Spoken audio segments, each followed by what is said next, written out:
안녕하세요, 세븐남입니다.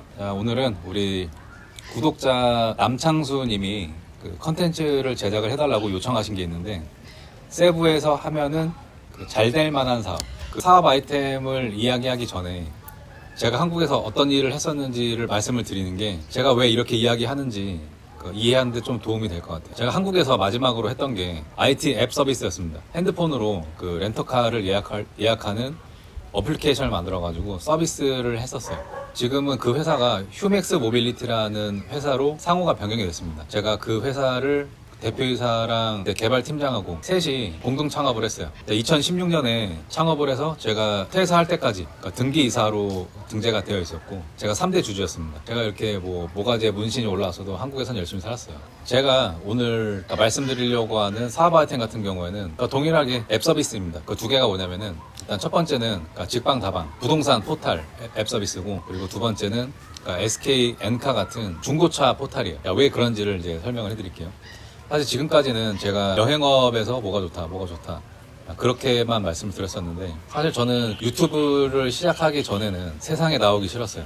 한국에 있을 때 창업을 했던 회사가 지금은 잘 성장해가지고 누적 투자로 2천억 넘게 받았어요. 투자를 3번 받아서 프리 IPO까지 갔습니다. 한 번 더 투자 받으면은 상장하는 거예요. 제가 지금까지 그 회사에 재직 못한 게 좀 아쉽긴 하죠. 사실 그때 좀 상처를 많이 받았습니다. 그냥 조용하게 살고 싶었어요. 제가 지금 여기 필리핀 세부에 대지 100평 넘는 그 다이빙 샵을 운영을 하고, 여행사도 하고, 제가 지난번 영상에서 80평짜리 빌라에 차도 2대 있고, 약간 좀 부유한 모습을 보여드렸었는데, 사실 제 나이에 그러기는 쉽지 않죠. 평범한 사람들의 기준에 있어서는 쉽지 않았었는데, 그 자본이 어디에서 나왔냐면은, 제가 전에 한국에서 창업했던 회사 지분 정리해가지고 좀 목돈 만들어가지고 그 자본으로 여기 필리핀 세부에서 비즈니스를 한 겁니다. 일단 첫째로 그 직방다방 같은 부동산 소개하는 그 서비스 같은 경우에, 여기 필리핀에는 OLX라는 그 포털이 있어요. 그 포털은 약간 느낌이 이거저거 다 하는 그런 분위기고, 한국의 직방이나 다방처럼 그 부동산에 전문화되지 않은,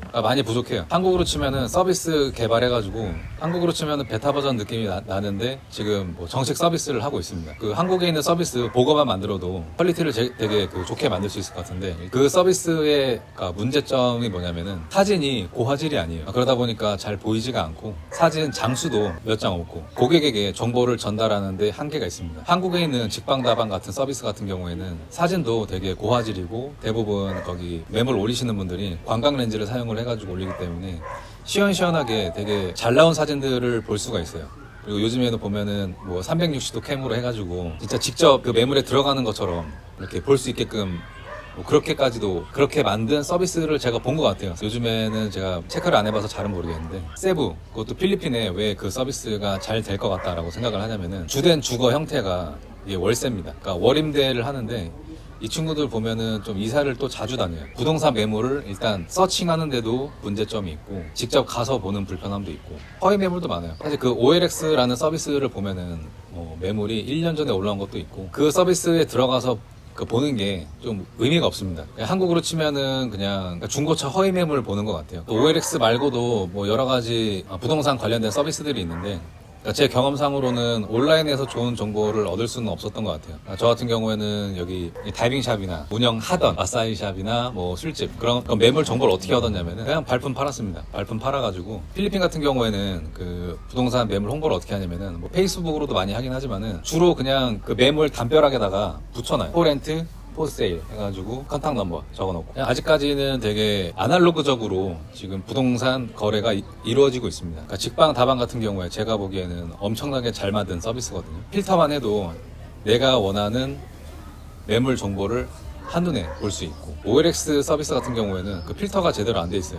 그 매물이 없어서 그런지 모르겠는데, 내가 원하는 대로 필터를 해가지고 정렬을 하면은 필터에 해당되지 않는 물건들이 나옵니다. 한국에서 지금 서비스하고 있는 직방 다방 같은 경우에는 고도화가 상당 부분 진행됐고, 부동산 앱 서비스를 제가 운영을 해보지 않아서 정확하게는 모르겠지만은, 제가 지금 생각하기에는 그냥 그 언어만 기존 한국어에서 영어로 번역을 한 다음에 여기 필리핀 앱스토어나 구글 플레이 스토어에 올린 다음에 여기 현지에서 홍보를 하면은 제가 보기에는 바로 운영할 수 있을 것 같아요. 직방다방 쪽에 컨택을 했었죠. 그때 당시에도 그 직방다방은 활성화가 상당 부분 진행된 상태였기 때문에 그 뭐 제안이나 연락들이 되게 많이 왔을 거예요. 답을 얻지는 못했었는데 유튜브를 하면서 뭐 아직 구독자 1000명밖에 안 되긴 하지만은 뭐 이만한 가능성을 가지고 이야기를 하는 거죠. 일단 정리해서 말씀드리면은 여기 필리핀 같은 경우에는 그러니까 직방 다방 같은 부동산에 특화된 앱 서비스가 아직 없는 것 같아요.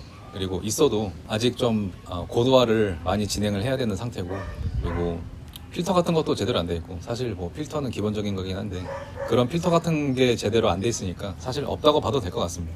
그리고 여기 보면은 뭐 다른 동네는 모르겠어요. 저희가 사는 여기 막탄 같은 경우에는 한국처럼 이렇게 뭐 공인중개사나 부동산이라고 써붙여놓은 사무실을 제가 지나가다가 한번 보긴 했는데 많이 발달되지 않은 것 같아요. 그냥 보면은 그냥 아름아름 해가지고 그냥 옆집 사람한테 물어봐요.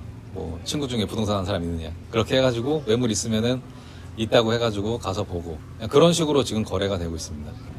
자, 중고차 같은 경우에는, 한국 같은 경우에는 중고차도 허가업입니다. 허가 요건 중에 뭐가 있냐면은 그 일정 크기 이상 주차장을 갖춰야 돼요. 제가 한국에서 렌트카 앱 서비스를 할 때 중고차도 같이 해보려고 신사업을 기획을 했었는데 그때 당시에 허가 여건이 녹록지 않았습니다. 그래서 직접 부지를 따로 마련을 해가지고 중고차를 하려고 했던 거는 좀 어려움이 있었고, 그때 알게 됐어요. 왜 중고차 상사들이 거기 단지에 모여가지고 비즈니스를 하는지 그때 알게 됐어요. 근데 여기 필리핀 같은 경우에는 중고차를 하면서 그런 일정한 허가 요건이 뭐 여기도 있긴 하겠지만은 보면은 소규모로 하고 있는 데가 많습니다. 한국처럼 그냥 뭐 중고차 매매 단지가 이렇게 크게 있는 게 아니고 약간 규모도 별로 크지는 않은데, 제가 작은 데는 한 대여섯 대 있는 데도 봤고 큰 데가 한 30대 정도 가지고 있더라고요. 그러니까 중고차에서도 한국의 SK 엔카처럼 대표되는 서비스가 없기 때문에 지금 왕자가 비어 있습니다. 영어로 번역해가지고 여기 필리핀 앱스토어나 플레이스토어에 올려가지고 홍보하면은 한국의 서비스들이 지금 워낙에 잘 되어 있기 때문에 현지에 최소 인력만으로도 운영이 가능할 것 같습니다. 일단 현재 운영 중인 그 중고차 서비스를 보면은 사실 서비스라고 하기에도 좀 뭐해요. 이 동네에서 지금 제일 잘 하고 있는 데가 파이브에이스라고 바이오텔 옆에 있는 그 중고차 매장인데, 거기도 보면은 직영하고 있는 홈페이지를 운영을 하고는 있는데 일단 필터 잘 안 돼 있고 사진도 그냥 뭐 자기들 마음대로 찍고, 사진 화질도 별로 안 좋고, 제가 방금 말씀드린 게 주된 단점들이고, 사실 그 문제만 해결을 하더라도 경쟁자들보다 좀 더 빠르게 성장할 수 있을 것 같습니다. 그리고 여기 그 중고차 매장 보면은 자체 파이낸싱을 해줘요. 자체 파이낸싱이 뭐냐면은 여기도 그 은행이나 캐피탈에서 돈을 빌려줍니다. 차량 구매 대금 목적으로. 여기도 신용이 안 되는 사람들 같은 경우에는 그런 할부 구매를 할 수가 없겠죠. 여기 그 중고차 매장들 같은 경우에는 자체 파이낸싱을 해줍니다. 자기들이 그 차에다가 그냥 저당 잡아놓고 일단 차 주고 분납으로 받는 거죠. 근데 그 이자 수준이 기가 막혀요. 그래서 저도 처음에 차 살 때 그냥 자동차 할부 구매 같은 거를 여기 현지에 잘 몰랐었으니까 거기에서 자체 파이낸싱을 할까 생각을 했었는데, 계산을 해보니까 이자율이 기가 막히더라고요. 그래서 그 여기 필리핀 현지에서 중고차업을 하게 되면은 부수적으로 할 수 있는 업이 그러니까 파이낸스, 금융업을 할 수가 있고, 여기 자동차를 상사 매입을 하지 않아도 돼요. 그러니까 한국으로 치면은 그 상사 매입에 들어가는 5%를 안 내도 됩니다. 그리고 한국 같은 경우에는 중고차 매장에서 상사 매입을 잡으면은 운행을 못 하게 돼 있잖아요. 근데 여기는 상사 매입이 없기 때문에 그냥 타고 다녀도 돼요. 이건 정말 큰 장점입니다. 한국에서 그 중고차 하시는 분들 있잖아요. 그분들이 여기 와가지고 중고차 하면은 좀 되게 잘하실 것 같아요. 한국보다 조건이 엄청 좋습니다. 중고차 같은 경우에도 여기 자동차 가격이 워낙에 비싸기 때문에 이게 쉽게 떨어지지 않습니다. 사실 중고차에 관련된 거는 그 두 가지예요. 첫 번째는 중고차 매매하는 포털이 있고, 그리고 중고차를 직접 매입을 해가지고 판매를 하는 그러니까 중고차 매매업이 있습니다. 사실 둘 다 괜찮은 것 같아요. 사실 제 개인적인 의견으로는 제가 처음에 말씀드렸던 그 부동산 관련된 앱 서비스랑 그리고 중고차 매매 관련된 앱 서비스를 여기 필리핀에서 하면은 잘 될 거라고 생각합니다. 지금 제가 4년 동안 살면서 뭐 시장 조사를 엄청나게 빡세게 한 건 아니지만은 그래도 저랑 미스탈이랑 그래도 자동차 분야에서 꽤 있었기 때문에 관심 있게 좀 지켜봤어요. 그리고 실제로 뭐 자동차 거래도 해보고, 저 같은 경우에는 차를 사보고 팔아보고 그리고 할부 차량 승계까지 해봤습니다. 워shum이라고 하는데, 사실 제가 한국에 있을 때도 렌터카 앱 서비스를 할 때 렌트카에 대해서 거의 모르는 상태에서 시작을 했거든요. 법인 설립한 다음에 렌트카 앱 서비스를 해야 되는데 렌터카에 대해서 모르니까 차 50대 사가지고 렌터카 본점 허가 받은 다음에 그 50대로 직접 그 렌트카 영업을 해보면서 노하우 습득하고 시행착오 겪고 고객 서비스 하고 그런 과정을 다 겪었어요. 제가 회사에 재직할 때 마지막으로는 120대까지 있었어요. 마지막에는 뭐 포르쉐, 렉서스, 벤츠, 뭐 수입차까지 다 구매를 했었고, 사실 렌트카만 딱 떼놓고 봐도 그렇게 빠르게 성장을 한 것도 되게 잘한 거죠. 네, 그때 당시에 되게 열심히 했었고, 그때 당시에 저의 역할은 PM이었습니다. PM, 프로젝트 매니저. 제가 다 총괄했고, 개발이랑 디자인 빼고는 제가 다 했던 것 같아요. 그래서 사실 이렇게 세상에 나온 김에 다시 그런 업을 하고 싶기도 합니다. 뭐 제가 지금까지는 뭐 여행업에 대해서 계속 이야기를 했었는데, 제가 한국에서 잘 했던 업이기도 하고, 장사보다는 비즈니스를 하고 싶죠. 한국의 뭐 직방 다방이나 뭐 SK 엔카 관계자분이 이 영상을 보게 된다고 하시면은 연락 주십시오. 사실 여기 현지에 진출을 하려면은 여기 시장 조사도 해야 되고, 직원도 파견해야 되고, 회사 설립해야지, 사무실 구해야지, 비용도 많이 들고 시간도 많이 들 겁니다. 근데 저희 한국에 있는 법인에 투자 형식으로 하셔도 되고, 저희 현지 법인에 뭐 투자를 하셔도 되고, 제가 처음 투자를 받았던 게 10억 투자 받아가지고 그때 지분을 한 12%인가 줬던 걸로 기억을 해요. 그리고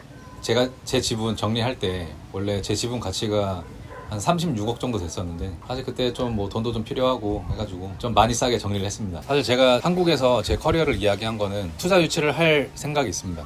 지금 필리핀 세부를 보면은 기회가 엄청나게 많아요. 영업을 지금 한 3년 정도? 3, 4년 정도 하면서 여행업에 대해서도 좀 알긴 했었는데, 사실 제 생각에는 만약에 한국에서 지금 잘 되고 있는 앱 서비스가 여기 필리핀에 진출한다고 하면은 사실 그게 더 빠를 것 같습니다. 그래서 혹시라도 뭐 관계자분들이 이 영상을 보시게 되면은 연락 한번 주셨으면 좋겠어요. 전 실제로 제 지분 정리할 때 롯데렌트카, SK렌터카, 현대캐피탈 그쪽이랑도 미팅을 했었거든요.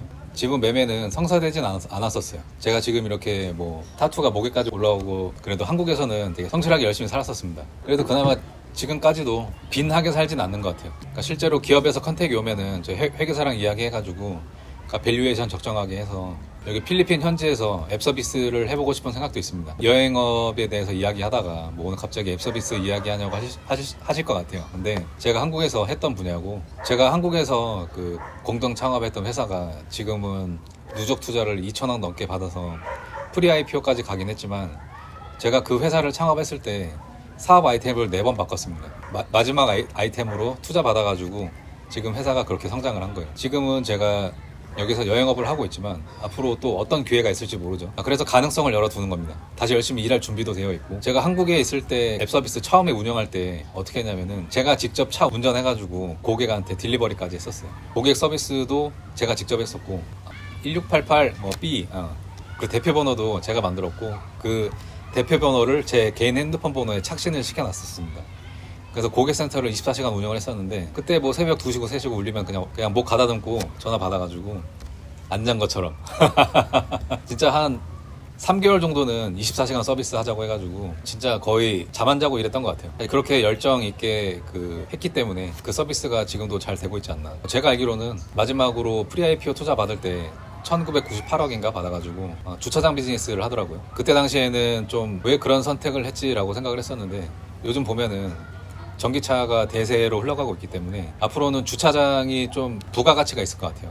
왜냐면 전기차를 충전을 해야 되니까, 유료 주차장이라면은 거기 또 충전을 해야 되겠죠. 그럼 그 충전 비용도 그러니까 부가적인 수입이 될 것 같아요. 그러니까 앞으로는 주차장이 주유소의 역할까지 할 수 있지 않나. 시간이 지나고 보니까 그때 솔직히 제 개인적인 생각으로는 주차장을 주력 비즈니스로 하는 거를 보고 좀 의아했었는데, 지금 보면은 뭐 결과적으로는 잘한 것 같아요. 저는 한국에서 그래도 좀 잘 되고 있는 서비스를 성공시켰던 경험이 있기 때문에 여기서 다시 한번 한다면은 분야는 달라도 시행착오 빠르게 겪고 현지화해서 빠르게 서비스를 안정화시킬 수 있는 자신이 있습니다. 자, 오늘은 여기까지 하고 연락처 남겨드릴게요. 연락 주십시오. 감사합니다.